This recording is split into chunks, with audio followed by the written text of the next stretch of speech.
Anne loved and cared for her mother's friend with all her heart, even when the woman's own son didn't bother. When the older woman died, Anne paid her son a surprising and shocking visit in his office. Nina and Viola were two older women who wished they had met years ago.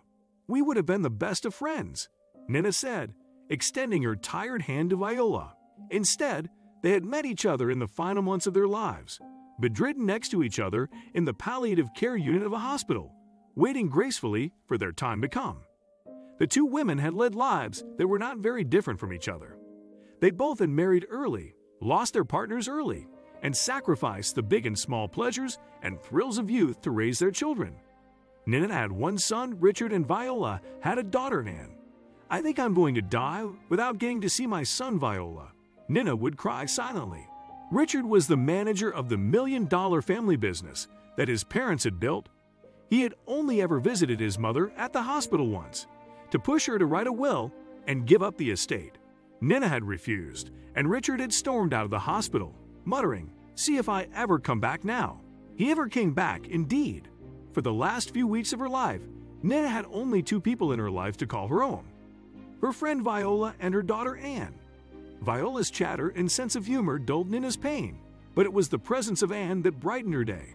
Anne worked at a flower shop around the corner, and sometimes she took up her mother's old weekend job of mopping the floors for a boutique at the mall. Unlike Richard, Anne would visit her mother every single day, and she had formed a rather special bond of friendship with Nina. "Don't call me Aunt Nina. You, only you, can call me Neens," she had said to Anne. When Anne visited, she often brought flowers from the shop, one for her mother, but always two for Nina. And there was nothing Anne wouldn't help Nina with. The young woman would comb her hair, take her out for some sunlight, and even clean up after her. "You're my second mom, Neens," Anne would say and kiss the wrinkles on the woman's forehead. Anne felt blessed to be around both women and learn some of the most valuable lessons in strength and grace from their stories. And when she got a call from the hospital one day, she came rushing to learn that her mother had passed away just a few minutes ago. Anne held onto Nina's feeble arms and wept like a child. "I have no one. I have nothing," she cried. Even in the depth of that grief, Anne remembered to feed Nina dinner, apply jasmine oil to her hair for restful sleep, and give her medication before leaving for the night. The next morning, she learned that Nina, too, had breathed her last in her sleep. After 2 days of being in shock, Anne broke down as she laid a fresh bunch of flowers on the graves of two of her favorite women in the world. She couldn't bring herself to leave the cemetery. A few steps away from her, Richard was standing impatiently at his mother's grave, eyeing his watch and calling his chauffeur every other minute. "I wonder what that other woman's daughter is going to gain by crying her eyes out like that," he thought, looking at Anne. "She's talking to the grass and laying flowers like it means something."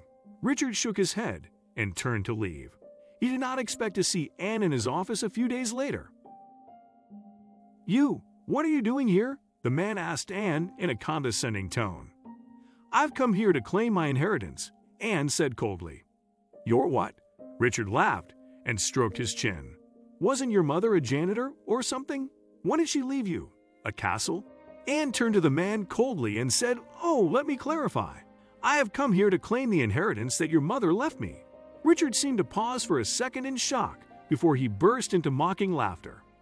"Yeah, right. That old woman refused to pass on her wealth to her own son, and she just happened to give it to the daughter of some woman she shared a hospital room with. Good joke." Anne calmly opened the folder she was carrying and showed Richard a document. She waited and watched as the man's ego trickled down to shock and anger.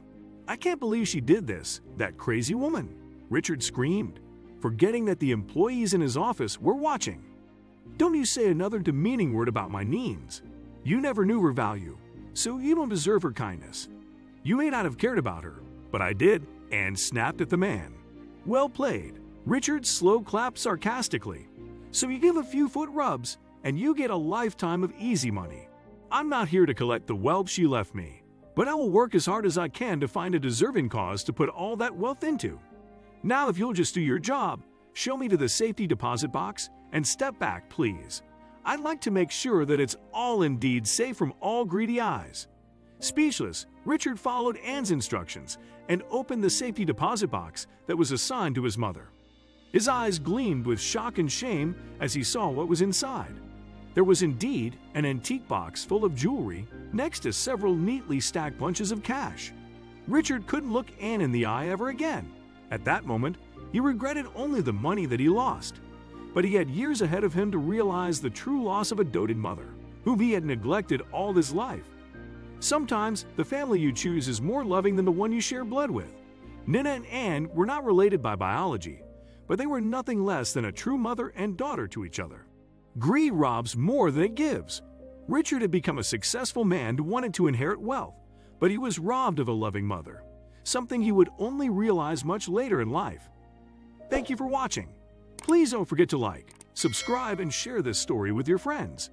It might brighten their day and inspire them.